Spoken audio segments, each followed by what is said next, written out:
NCP का national media coordinator professor नवीन कुमार बोल रहा हूं। अभी 2024 लोकसभा चुनाव का पहला चरण समाप्त हुआ है, लेकिन जिस तरह से मतदान का प्रतिशत में गिरावट देखी गई है, यह एक गंभीर बहस को जन्म दे दिया है। इसका वजह कई सुरमाओं ने अपने अपने तरह से इसका विश्लेषण करना शुरू कर दिया। कुछ तो गर्मी की वजह से लोग टर्नअप कम हुए, ऐसा मानना है। कुछ लोगों का कहना है कि चूंकि जनता उदासीन हो गई है, जिसके कारण ये मतदाता टर्नअप नहीं हो सके। कुछ लोगों का ऐसा मानना है कि चूंकि एक ही व्यक्ति अलग अलग पार्टी से हमेशा उपस्थित होते रहे हैं, जिसके कारण मतदाता में उत्साह कम देखा गया है उनके प्रति। कई पहलुओं पर विचार हो गए। बहस के मुद्दे कई तरह से आ रहे हैं। मेरा मानना है कि चुनाव प्रत्येक साल देश के कोई न कोई कोने में हमेशा होता रहता है, जिससे यह प्रक्रिया उबाऊ हो गया है। उत्साह का मरना यह भी एक फैक्टर बनता है। अगर एक राष्ट्र एक चुनाव की नीति अपनाई जाए तो संभव है कि इसमें बदलाव आ जाए। जहां तक गर्मी की बात है, तो कुछ ऐसे भी प्रदेश थे जो काफी ठंड से घिरे हुए होने के बाद भी वहां का भी प्रतिशत नीचे आया है। कुछ बातें खासकर बिहार के संदर्भ में कहेंगे कि बिहार में 4-4.5 करोड़ लोग भय और भूख से पलायन कर चुके हैं। फिर वहां का प्रतिशत का गिरना स्वाभाविक है। पहले लोग वोट देने के लिए दूर दराज से लौट कर आते थे गांव घर।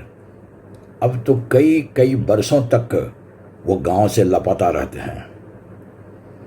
सरकारी अनुदान पाने वाले लोग ही बिहार के गांव घर में ठहरे हुए हैं, अन्यथा बाकी जो पढ़ने वाले कामकाज मजदूर जो हैं वो बाहर चले गए हैं। इस कारण भी प्रतिशत में गिरावट आई है, इसको स्वीकारना होगा। दूसरी चीज, मुद्दों पर चुनाव लड़ा नहीं जा रहा है, इसलिए जनता कंफ्यूज कर गई है कि वोट किनको दें, क्यों दें। जिनको वोट देकर जिताते हैं, जब उनका टिकट कट जाता है तो दूसरे हारने वाली पार्टी के साथ जुड़ जाते हैं और कैंडिडेट बनकर उपस्थित हो जाते हैं। जनता समझ नहीं पाती है कि किनको स्वीकार किया जाए, किनको अस्वीकार किया जाए। इस संदर्भ में मेरा कहना है कि अभी के माहौल में एक बड़ा चेहरा चुनाव मैदान में डटा हुआ है, जिसके आगे दूसरा चेहरा टिक नहीं रहा है। वो है आदरणीय नरेंद्र मोदी जी। जनता में यह बात बैठ कर गई है कि नरेंद्र मोदी के अलावा इस देश को अभी चलाने वाला कोई दूसरा नेता है नहीं, इसलिए विचार दूसरे पर करने की बात है ही नहीं। फलस्वरूप जनता जो आती है वो नरेंद्र मोदी या उनके समर्थित नेताओं के प्रति ही अपना मत व्यक्त कर चल देते हैं। यह भी एक बहुत बड़ा फैक्टर है। देश की सुरक्षा के लिए, देश के स्वाभिमान के लिए और देश के विकास के लिए आदरणीय नरेंद्र मोदी जी एक अनिवार्य नेता बन चुके हैं, एक आदर्श नेता बन चुके हैं। यह भी फैक्टर है मतदाताओं के रुझान का कम हो जाना या कम टर्नअप होना। अब आगे की परिस्थिति क्या होने जा रही है? चुनाव 7 चरणों में होना है। अभी तो प्रथम चरण का चुनाव संपन्न हुआ है, जो 21 राज्यों में 102 लोकसभा क्षेत्र में चुनाव कराए गए हैं। लगता नहीं है कि दूसरा कोई विकल्प उभर कर आने वाला है।